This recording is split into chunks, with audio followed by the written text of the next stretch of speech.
Et il y a certaines personnes, quand on leur dit que le monde est violent, ils ne croient pas. Oui. En réalité, souvent, le fait même de vouloir aider quelqu'un, est-ce que vous savez que ça peut se retourner en une extrême violence contre vous? Vous savez ça, non? Vouloir aider quelqu'un peut se transformer en une violence contre vous. Et on peut même chercher à vous éliminer pour ça. Oui, on peut vous ôter la vie pour ça. Je vous prends un exemple tout simple. Vous connaissez ici Maxwell Chikambutsu? Qui connaissez? Nobody? Ok. Maxwell Chikambutsu est un Zimbabwéen, un inventeur zimbabwéen. A pris l'initiative de créer, ou du moins de produire de l'électricité indépendamment des moyens qu'on connaît ici tous. Généralement, quand tu as ton téléphone, quand ça se décharge, tu cherches une prise là où tu branches pour que l'énergie rentre. Le gars s'est dit, bon, ça c'est un système qui nous oblige à rester dans cette logique. Pourquoi ne pas trouver une autre stratégie pour pouvoir fabriquer de l'électricité? Et il a donc continué ses recherches. Et qu'est-ce qu'il s'est dit? Il s'est dit que si ici, par exemple, on est ici, et qu'on est capable d'utiliser la radio pour pouvoir avoir les mêmes informations en temps réel des personnes, par exemple, qui sont aux États-Unis, ça veut dire que on peut aussi fabriquer de l'électricité à partir de cette combinaison. Oui, c'est ce qu'il s'est dit réellement. Et il n'est pas la première personne à le dire. Nikola Tesla le disait déjà. Il disait que rien qu'avec l'espace, le physique, on pouvait fabriquer de l'électricité, du courant.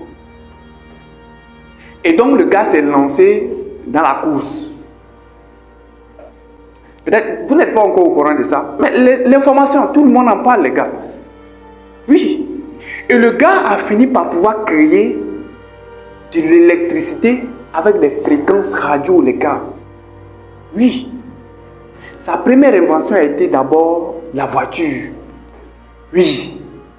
La voiture qui ne nécessite plus d'aller recharger avec de l'essence ou alors avec du gasoil. Il a réussi à trouver un système qui pouvait faire recharger la voiture à partir des fréquences radio pour pouvoir produire une électricité de façon automatique. Et ce système-là est adapté à la télévision. Donc ça produit de l'électricité. Et c'est ce qui fait que les images arrivent à sortir. Ça veut dire que si ce système ça marche à la maison, tu n'as plus besoin d'aller payer facture. Mais tu vas utiliser ce système-là pour brancher ton congélateur, pour regarder tout. Et du coup, c'est intéressant, mais quand tu y regardes en fond, c'est dangereux. Parce que vous pensez que le dollar peut survivre comment avec de telles inventions? Le dollar ne pourra pas survivre. Puisque le pétrole, c'est ce qui constitue aujourd'hui la plus grande richesse du monde. Et si toi, tu viens fabriquer une voiture où on ne doit plus utiliser de l'essence ou du gasoil ou du pétrole,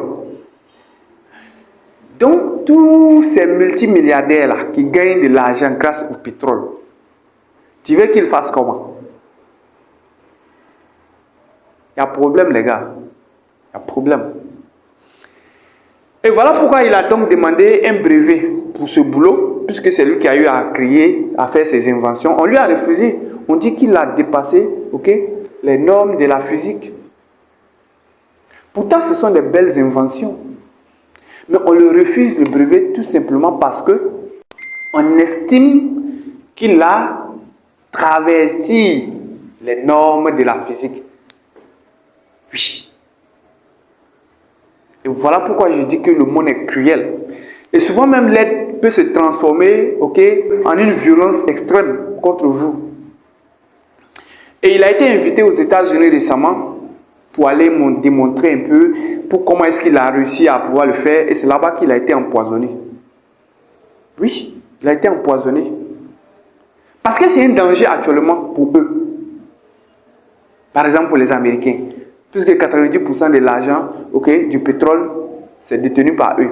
Et aujourd'hui, de supprimer l'énergie C'est-à-dire que le pétrole, l'essence revenait à supprimer, ok, le dollar.